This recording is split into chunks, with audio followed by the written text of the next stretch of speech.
Welcome to Invest Ed.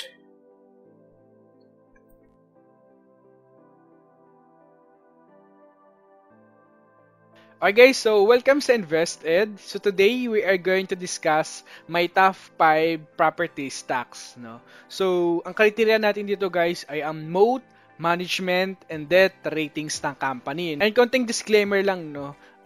Dito sa pagre-review natin ng stocks, so hindi na natin to i-full review kasi aabutin tayo ng sobrang tagal, no? I-analyze natin ang bawat stocks ng and kung paano tayo nagre-review ng isang stocks, no? So in summary na lang ng ating pagre-review, no? Summary na lang tayo sa pagre-review. Okay. But na-review ko naman tong company, no? Also, no, yung mga mababanggit natin ditong stocks ay hindi to recommendations, no? Because ito lamang yung research ko sa mga stocks, no, based on my criteria. Syempre, yung criteria ko iba rin naman sa criteria nyo, guys, no. So it's up to you pa rin naman kung ano yung mga top stocks nyo and so on and so forth, no. So nandito lang naman ako para makapagbigay ng value information sa mga bago pa lang sa pag-i-invest dito sa stock market. So guys, kung ready na kayo, let's start and see you on the other side. So guys, kung bago ka pa lang sa ating channel at first time mo itong makita ang ating screener, no? Itong screener na to ay ginawa ko para sa mga nagsisimula pa lang sa pag-i-invest sa stock market para may guide kayo kung paano pumipili ng stocks and paano nag-a-analyze ng stocks, no? So, binabahagi ko dito guys yung aking 7 years of experience sa pag-i-invest sa stock market for free. Okay? And itong screener na to guys, magagamit nyo ito also ng free, no? So gagawin nyo lang guys, tapusin nyo lang tong video kasi naandun yung walkthrough nitong ating screener kung paano ito gamitin. And nasa baba naman, so nasa descriptions naman yung link nitong ating screener. Okay?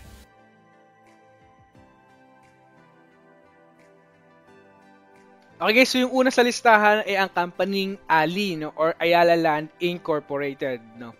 So sa nakaraang video natin, tinakal natin itong company, no. So dito ngayon nag-update yung ating intrinsic value sa company. Kaya nakikita natin dyan na updating or coming soon. Okay guys, so yung last intrinsic value nito ay nasa around 28, no, 28-29 yung intrinsic value ng company, no. Now, kung titignan natin dito guys, yung summary ng moat, management, and debt ratings, nakikita natin. In terms of moat, nasa excellent, and management, nasa excellent also, no. In terms of debt, nasa average tayo, no, in terms of debt na company. So, mamaya i-diff tackle natin yung tatlong categories na yan, no. So before we proceed, tignan muna natin yung 52-week high and 52-week low ng company. Nakikita natin dito yung kanyang 52-week high ay nasa 47.27 pesos per share and yung 52-week low ay nasa 19.44 pesos per share. Wow! Nakabili sa 19.44 pesos per share sa Ali. Congratulations sa inyo, no?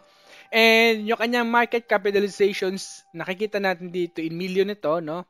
Nasa 617.2 billion pesos current market cap itong company, no? Nang time na nire-review natin ito. And nakikita natin dito guys yung dividend yield na company ay nasa 1.26% dividend yield, no? So nasa bottom 25% of dividend payers itong company, no? And kung titignan natin dito guys, ang trades ng company ay nasa Monday ay nasa 2.59k ang trades. And net foreign investors, wala, no, zero. And also, kung titignan natin dito guys, nasa property sectors itong company.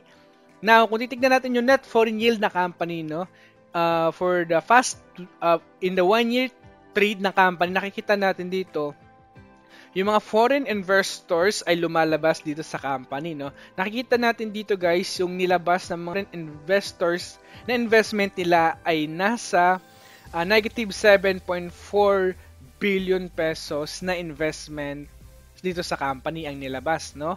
And also, no, kung titignan natin dito yung earnings per share versus free cash flow per share ng company, nakikita natin na yung free cash flow per share is a poor value based on its earnings per share. Nakikita natin na sobrang laki ng difference, no? So, kung titignan natin dito yung free cash flow yield ng company, nasa 1% lang, no? And sinasabi dito sa atin guys ng free cash flow yield na ang company ay nasa overvalue in terms of free cash flow yield alone. Ako na kung i-scroll down natin itong company Ali, no? Kung titignan natin dito yung free cash flow ng company for the past 5 years, yung kanilang negative free cash flow lang ay noong 2015, no? Nasa negative 7.7 billion pesos. And fast forward to 2019, talagang positive na yan, no? So, in 2019, yung kanilang free cash flow ay nasa 25.49 billion pesos free cash flow, no? It's a lot of free cash flow ang company in 2019. Now, kung titignan natin dito guys, yung kanilang moat ay nasa 10% pataas yung per categories natin, no? So, guys, sa mga bago pa lang, no, at first time nyo itong makitang analysis natin or review, yung moat analysis ay popularized by Warren Buffett. So, it refers to a business ability to maintain its competitive advantage over its competitors, no, in order to protect its long-term profit to its competing firm, no. Natin na nasa good side tayo in terms of moat, and in terms of management analysis naman natin, no, nasa good side tayo kay Ali. So sinasabi lang dito sa atin guys ng ROE and ROIC na binavalue ng company yung kanyang mga shareholders, no, and over the years talagang nag-grow yung kanilang management analysis, ROIC and ROE.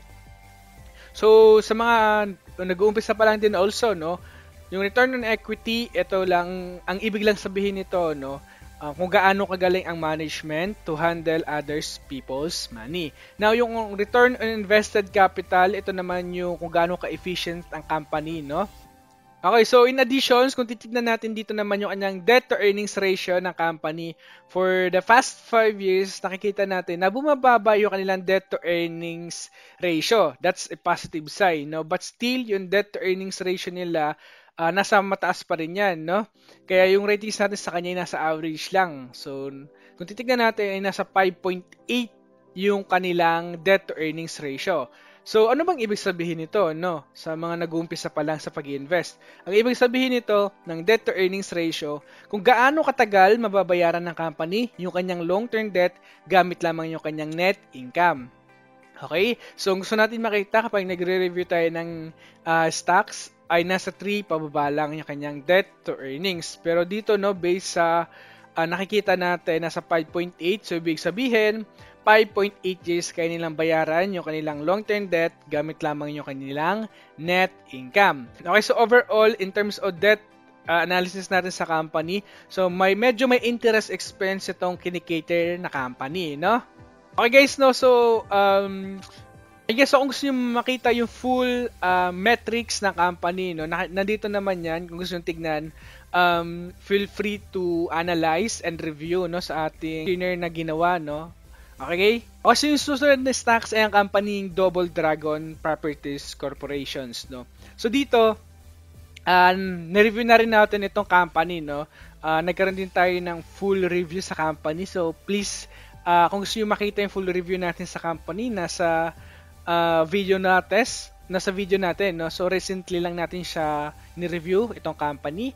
So guys, kung titignan natin dito yung latest trade or latest price ng company ng time na nire-review natin ito ay nasa 16.22 pesos per share, and mayroon tayong intrinsic value sa company na 26.74 pesos per share, and mayroon tayong margin of safety na 21.39 pesos per share.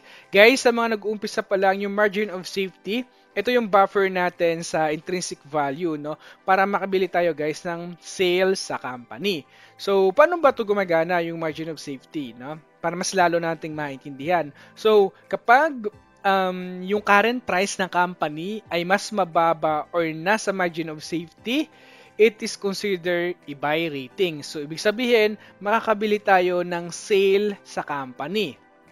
Okay? Na mas mababang presyo ng company, no? So, ayun, ay ito lang yung sinasabi sa atin, no?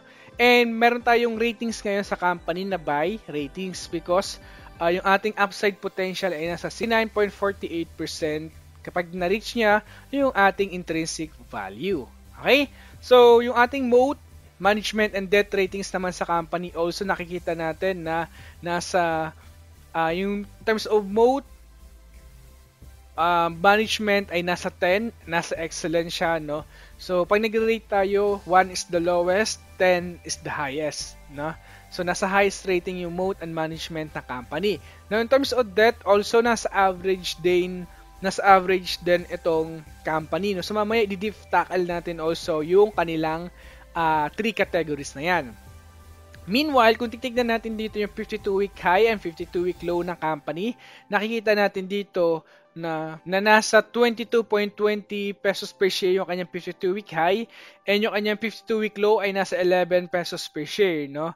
So, and also, kung titignan natin yung market cap ng company ay nasa 48.48 billion pesos current market cap ng time na nire-review natin itong company. And ngayong araw, meron silang trades na 1.54k na trades, no? Also, no, kung titignan natin dito guys, so net foreign yield na company ay nasa negative 1.3 billion pesos, no? So, sinasabi lang dito sa atin guys na yung mga foreign investors, yung kanilang investment ay nilabas nila, no, sa halagang 1.3 billion pesos. Okay? Now, kung titignan natin dito guys, yung earnings per share versus free cash flow per share na company, nakikita natin na nandito tayo sa pace na ayaw nating makita, no? Na nasa negative na yung kanilang free cash flow per share. Okay? But yung kanilang earnings per share ay nasa 4.33, no? So, no, let's see, no, sa mga susunod na quarter kung ano yung mangyayari sa company, no? Kung worsen ba yung kanilang free cash flow or magi-improve na yung kanilang free cash flow, no? And kung titignan natin dito guys, yung free cash flow yield ng company ay nasa negative 4% also, no? Now, let's dig deeper sa kanilang financial metrics. Kung titignan natin dito yung free cash flow na company for the past 5 years, nakikita natin na noong 2019 lang sila nagkaroon ng positive free cash flow, no? Ayan, nakikita natin. Also, no, kung titignan natin yung moat natin sa company, talagang nasa excellent to, no? Ayan. So, nasa 45, 74, 69%. So, remember, ang gusto lang natin makita ay nasa 10% pataas, no? Talagang sobrang taas na kanilang moat analysis, no? Yung growth rates. Na kung titignan natin dito, guys, bakit yung cash from operating activities walang data? Kasi kung titignan natin guys, yung cash from operating activities, nanggagaling ito sa free cash flow, no? So para kasi makuha yung free cash flow ng company, kailangan natin ng cash from operating activities minus natin yung capital expenditure para makuha yung free cash flow. Kung nakikita natin dito, yung 2015 free cash flow ng company ay negative and in 2019 nag-positive na. So sinasabi dito sa atin guys ng 2015 na yung kanilang capital expenditure ay mas malaki kaysa sa kanilang cash from operating activities. So, dito naman reverse, no? Pag nag-positive yung kanilang free cash flow, ang ibig sabihin nun, mas malaki yung kanilang cash from operating activities kaysa sa kanilang capex or capital expenditure. And also, no, dito nasa positive side also tayo sa cash from operating activities, no? And now, let's compare sa management ng company. Nakikita natin dito, guys, over the years talagang nag-grow yung kanilang ROIC and ROE ng company, no? That's a positive sign sa mga investors or potential investors nitong company.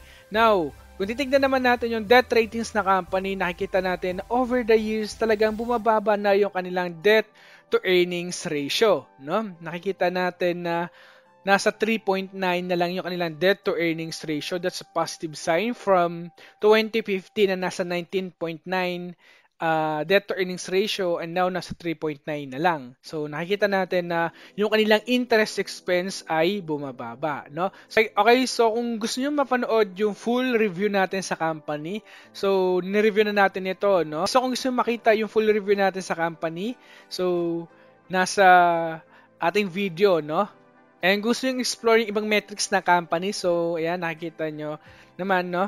So, you can explore naman. Okay? Para magkaroon pa kayo ng ibang informations sa company.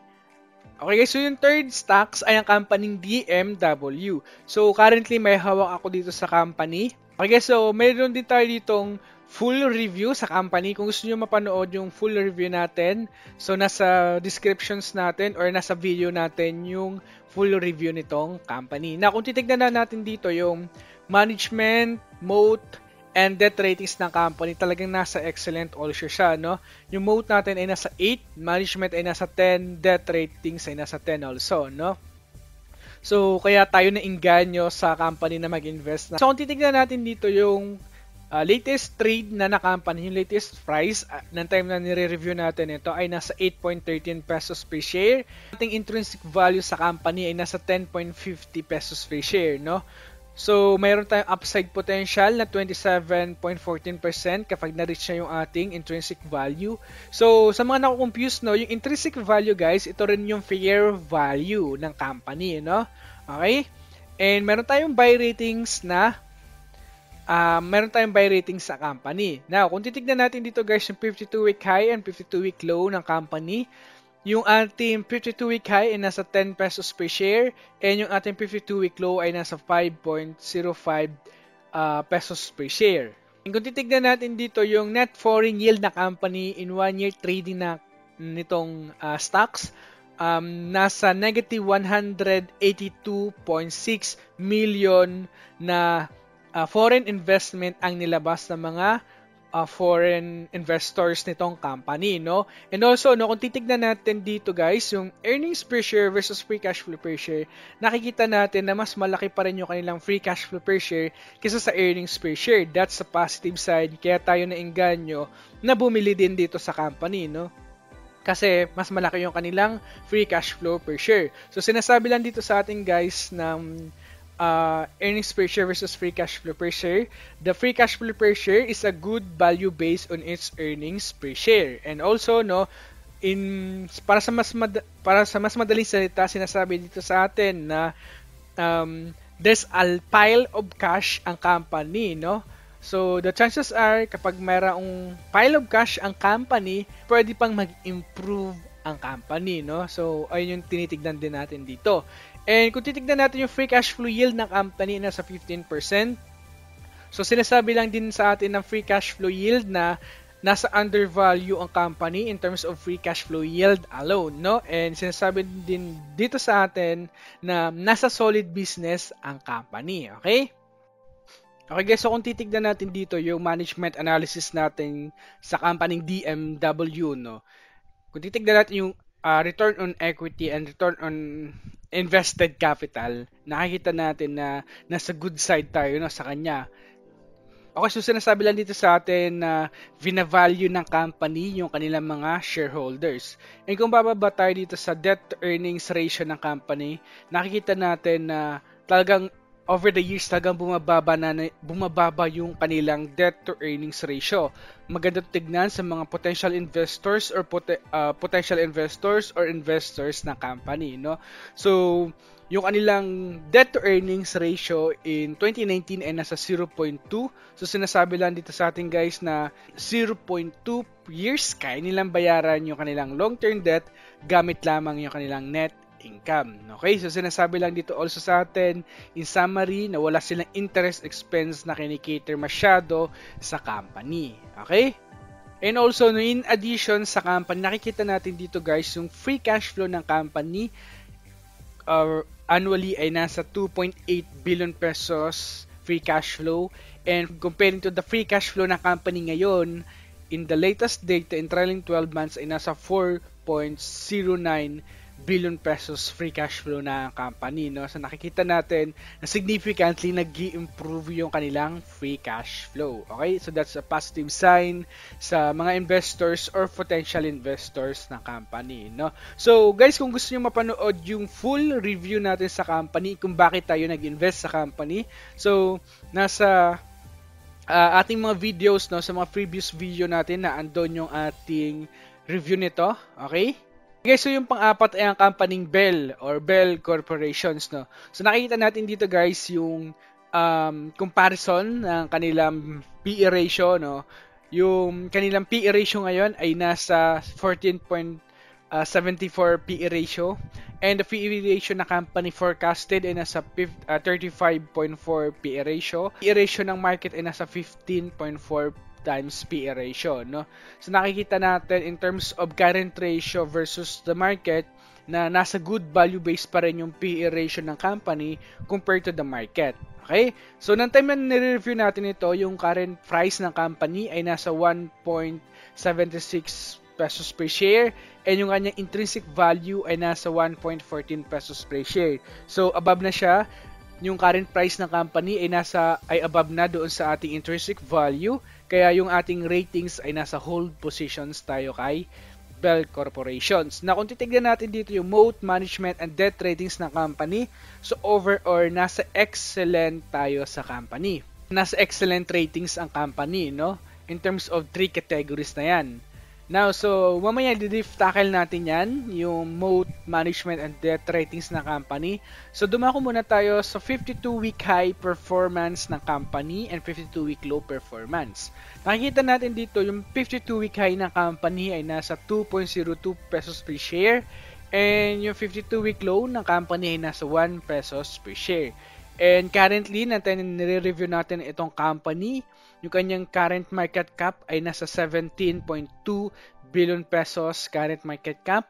And yung ating dividend yield sa company ay nasa 6.78%. So, nasa green yung kanyang dividend yield. So, sinasabi dito sa ating guys ng dividend yield na yung company ay nasa top 25 dividend payers in the Philippine market. Okay? So, ngayong araw, yung kanyang net foreign investment ay nasa negative 17.46K.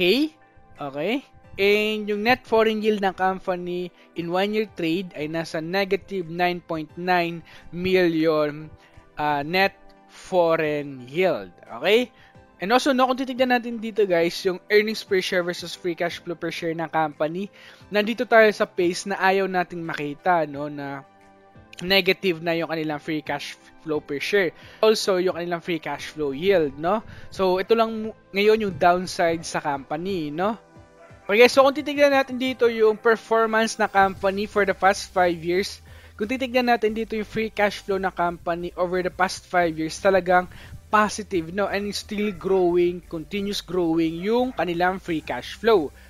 That's a positive side sa mga potential investors or investors nitong company. Now, so, no, kung titignan natin dito yung moat analysis natin sa company, yung pinakamababa nilang growth rate sa 4 na categories natin ay ang book value per share na nasa 9% and the rest ay nasa very good and excellent growth rates naman, no?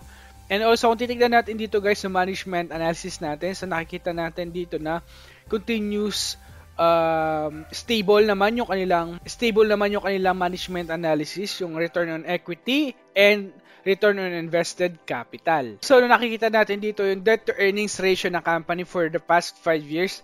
So, nakikita natin dito in 2015 nasa 3.1 debt to earnings ratio ang company. Fast forward to 2019 na nasa 1.7 debt to earnings na ang company, no? Nakikita natin na bumababa yung kanilang debt to earnings ratio. So that's the positive side sa mga potential investors or investors ng company, no? So ang ibig lang sabihin nito guys, 1.7 years kanilang bayaran yung kanilang long-term debt gamit lamang yung kanilang net income. Okay? Okay, so kung gusto mo explore yung kanilang informations, so feel free to research, no? Yung kanilang iba pang metrics para magkaroon kayo ng matibay na pundasyon at matibay na konklusyon sa pag-i-invest nyo sa ating Philippine stock market. Okay guys, so yung last, yung panglima ay ang company Vista Mall Incorporated. So nakikita natin dito guys, yung summary ng moat, management, and debt ratings natin sa company, no? Overall, also nasa excellent din itong company.